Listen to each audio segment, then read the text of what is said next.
especially for kids, like Mausi and Schnecke. I love the way people talk to their kids here. That's, for me, like so loving. Welcome to One Day in Vienna. Our guest today, Denise Jardim. Name Denise Jardim. Geburtsland Brasilien. Ankunft in Wien 2014. Familienstand. Verheiratet, 2 Kinder. Beruf Make-up-Artist. I'm your host, Lauren Lerv, and welcome to this podcast where we're going to be uncovering those memorable anecdotes about this magical city that, let's face it, we all love and hate in moments. The expats featured on this show will be enlightening us as to how they navigated becoming a local in Vienna, often with a splattering of hilarious culture clashes to boot. Hello, and today I'm sitting with the beautiful Denise Jardim in her gorgeous home. Hello, Denise. Hello. Denise, what brought you to Vienna? Is it your work? I know you're a makeup artist.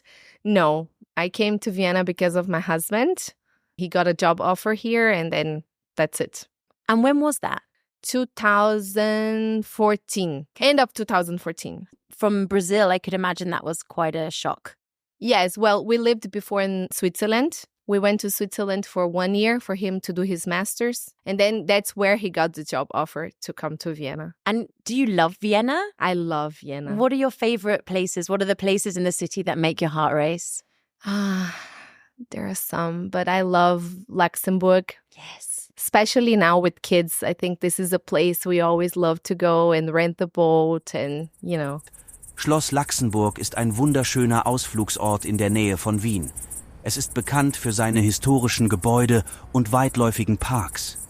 Hier können Besucher durch den großen Schlosspark spazieren, der viele alte Bäume und bunte Blumen hat. Besonders sehenswert ist die Franzensburg, eine kleine Burg im Park, die auf einer Insel steht. Man kann sie mit einem Boot erreichen und besichtigen. Schloss Laxenburg ist ein idealer Ort für einen entspannten Tag in der Natur und bietet viele Möglichkeiten zum Spazierengehen, Picknicken und Fotografieren. Yeah, well, there are so many parks and so many beautiful places around. It's a really green city. Yes. And you can do a lot within the city limits, actually. Wine, parks, everything. Oh, yeah. Well, also, I love the 19th district where we can see the vineyards, you know, go to a Heurige somewhere and just sit there and enjoy the view from the Danube as well. Sometimes it doesn't feel like you're in the city, does it? Yes. Yes, it's crazy. Yeah, because for us in Brazil, if we do that, we have to drive at least 2 hours. Same in London. Yeah, well, true. And here you can go home in like 30 minutes and you feel like you've had a bit of a rest. You can even go with your bike. Yes. And then, you are in a totally different atmosphere. It's great. Denise, you know our podcast tries to uncover expats' stories about memorable days that they've had living in this amazing city. I'm dying to hear yours. When I went with my friend, we didn't have kids back then. And she was also recovering some video for her YouTube channel. And we went to Hermes Villa and she wanted to show around. And, you know, it was so beautiful day. It was autumn. It was like all yellow and the trees, everything was so beautiful. You should go visit. I do. I live in Lainzer Tiergarten with my kids. Really? Yeah. Okay. Yeah, so then we were walking around and recording the video, had a coffee, you know, like just enjoying the day. But we didn't know that they were closing at 6. So then suddenly we looked around and there was nobody, just us. Then we started walking back to the gate, to the entrance, and then it was closed. We were locked there. Inside. And we couldn't go out. I mean, I was looking around and see if someone was living there. Someone was there, like a security guy or something. No, nobody. It was just us. And then I saw my life like, oh my God, what am I going to do now? I'm locked in this beautiful mansion. Yes. Well, I wish I could sleep here, but there is no way, right? Did you go into full princess mode? Yeah, well, yes.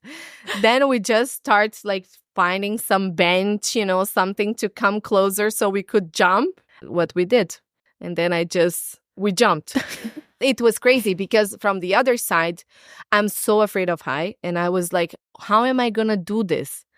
But my friend, she did it first. Okay. And then she was trying to help me, putting her hands like, okay, come here. Do you know, this is not the first story of somebody being locked in like a beautiful institution in the city. We had one woman who was locked inside. A friend of mine got locked in the toilet of the Hofburg. Oh my God. Yeah, this happens. Things shut early in Vienna. Maybe that's something people need to know. Yeah, but they should just announce like, right, we are closing 10 minutes. We are closing 5 minutes, right? So you can run. But no, that was crazy. After this, what did you do? You were just there with your friend and you both just escaped back to the city. Yeah, well, we got the bus outside and we were just like, my God, this feels like we were in a movie or something, I can imagine. Yeah. Two Brazilians get locked inside an Austrian mansion. Yeah. But have you had any other culture clashes? Because Brazilian culture is really different from Austrian. Definitely. So what have you had? What culture clashes have you had in the city? Well, for me, the first one that was very shocked was people being naked, in the sauna or when they are just like relaxing the sun. Usually old people, but there are a few that still do it. And I remember this day that I was in the gym just doing my workout, and then suddenly I looked down. There was a sauna area, and there was, I don't know, I think 3 men just lying there naked, talking to each other. And I feel like, my God, this is so crazy. How can you have a conversation naked, I'm totally with you. But again, after being here for 15 years, I've seen it all. Brother and sister, mother and son, you name it, just having a nice conversation. We're the uptight ones. Yes. Well, they go to the sauna, right? Naked. And they talk like, I don't know how they do this. Imagine like you go to the sauna with your boss. There are saunas in office buildings in this district. I know of it. Oh, okay. This I didn't know. Okay. That's crazy. I don't imagine myself talking to my boss naked. But the funny thing is actually with Brazilian culture, you always think of people in thongs and, being very open with their bodies, but it's not that way, is it? No. Yeah. Well, the culture is bikini, people like to do their workout and showed off a little bit, but it's not that we are naked. Yeah. No, never. I don't see boobs or, the dangly bits are off the shelf. What's your relationship like with German? Oh, my German is not that good. It's so la la.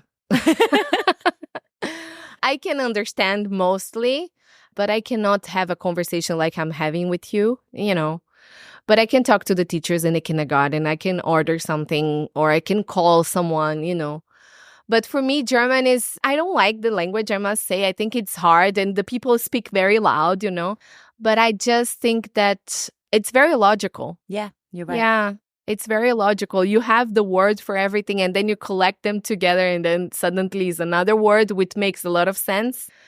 And have you been learning it also through your kids? Because I feel totally. I learn so much through my 2 and 4-year-olds. Yes. Yeah. They teach me everything. And they also say, no, you are saying totally wrong. Really? This is not the way you talk. Yeah. They speak Portuguese and German. And they are learning English, but not English yet. And do you have any favorite things that they say or that you say, Austrian German words perhaps that you love? Especially for kids, like Mausi and Schnecke. I love the way people talk to their kids here. That's for me like so loving. Yeah. And it's also like, I even call my son Mausi sometimes, I realize, it's a very endearing term. That's true. And do you have any other favorite words that you like to use? Usually I say like, schau mal mal to my kids, or also to my husband, like, okay, let's see, like, schau mal mal, or genau. Do you have that in Portuguese, schau mal mal? No. Like, no, you don't have that. We don't have it. No, we don't. It's a great term. Yeah. Anything's possible. Let's see.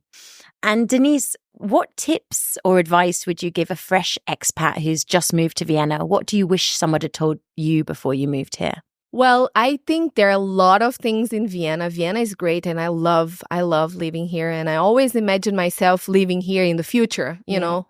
But I think that having kids in Vienna is great because for kids here, everything is so amazing. They make so many things for kids. And also having a bike because as we said before, we can go everywhere with the bike and it feels like you are already in another place, but you're still in Vienna. and drinking water from the tap. Yeah. I think like the taste is much better than the one you buy in a supermarket. Yeah. And it's also cold. I don't know, but here in my sink, Perfect. it's amazing, you know. I don't even have to put in the fridge. I go to Upper Austria to visit my husband's parents, and the water tastes horrible in comparison. It's a Viennese thing. It's fresh really? from the Alps. Oh, yeah, really? It's the best water in the world. It's like drinking Evian. Die Abteilung Wiener Wasser, MA31, versorgt die Stadt Wien zu 100% mit Quellwasser. Das Wiener Wasser kommt aus den niederösterreichisch-steirischen Alpen. In Wien kann man das Wasser direkt aus dem Wasserhahn trinken. Es schmeckt gut und ist sehr gesund. Das Wiener Wasser ist auch ein Grund, warum die Stadt für ihre hohe Lebensqualität bekannt ist. I don't think that's major, you know, comparing to living here and everything we have. I fully agree. Denise, thank you so much for letting us into your beautiful home today. Auf Wiederhören. Oh, thank you so much for having me, and auf Wiedersehen.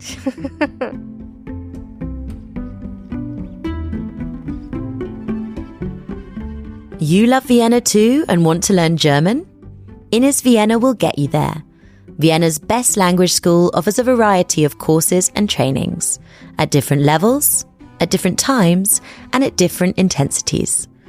All information about Innis Vienna and today's guests can be found in the show notes. And there we also explain all other German words, terms, and Viennese areas from this episode. Thanks for listening. Auf Wiederhören.